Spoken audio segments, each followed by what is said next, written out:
Now, over the last few years, we've seen a real trend towards growing your own food, but not everyone has a big backyard to grow a garden in.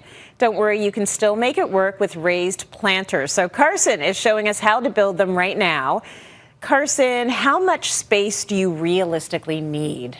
Well, and this is such an interesting question because a raised planter can be as big or as small as you want. The smallest one I've done is a 4x4 square, and most people have that available outdoors in either a deck area or a patio, even on a rooftop garden. So 4x4 is all you need. But in this case, I mean, come on, this is raised bed heaven.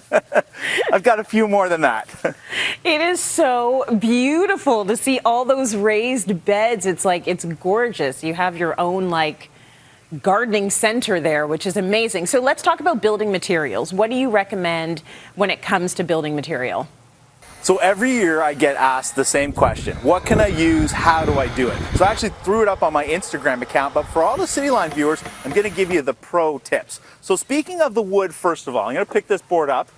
This is a pressure treated board, and a lot of people panic about pressure treated wood because we know that whatever's on the wood will leach into the soil and actually end up in your vegetables. What's fantastic though is you're starting to see pressure treated wood specifically designed for growing vegetables. It doesn't leach into the soil, so you don't get the same chemicals actually going into your vegetables. So that's a good one. If you can't get this stuff, then go for clean cedar or clean redwood out in the west area. Clean means it doesn't have any preservatives at all on it, which means nothing is going to leach in the soil, which means your vegetables are going to be safe to eat. And do you have to do anything in terms of maintenance to make sure that the wood stays, and has integrity?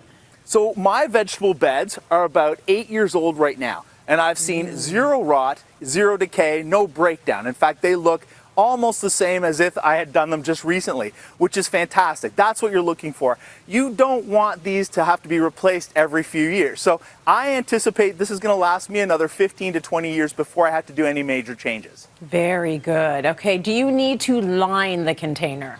That's such an interesting question. I'm going to pull up two items here. So the first one is landscape fabric. A lot of people think that they should put landscape fabric down on the bottom or around the sides to protect wood. Not necessary. In fact, if you don't use landscape fabric, your soil will breathe.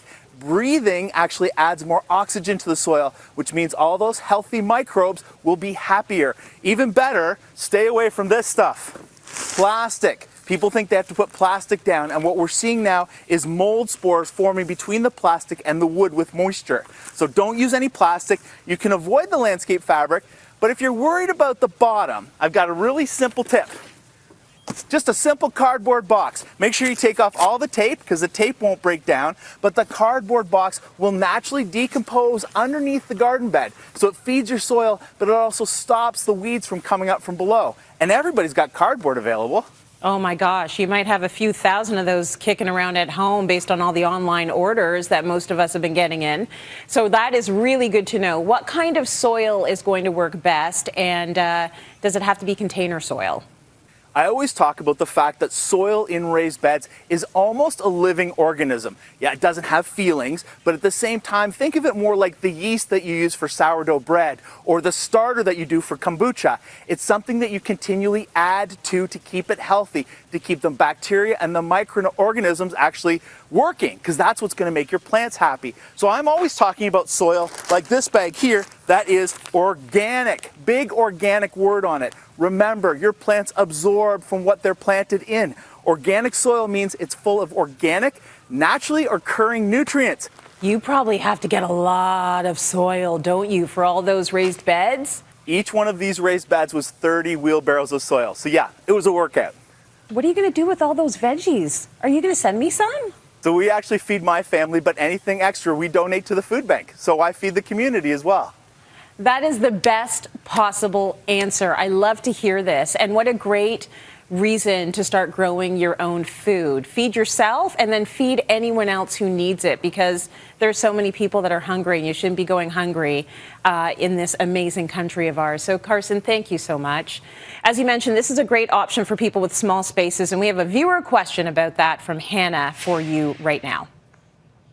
Hi, my name is Hannah, and my question is, for people who live in apartments with lower light, what are the best vegetables to grow on a balcony garden? I love that question because just because you don't have a backyard doesn't mean you can't grow vegetables. So I always tell people the leaves of a vegetable plant act as a solar panel. It's like charging the roots. The bigger the leaf, the better they are at turning what available light is there into power to power the plant. So you're going to avoid plants that need fruit or tomatoes, peppers, because they need a lot of energy. But plants like lettuces, kales, spinach, big leafy greens do just fine in the shade. In fact, even in my garden here, half of it's sun, half of it's shade, specifically so that I can grow those kales, those lettuces, those cucumbers even, because they love it a little less hot.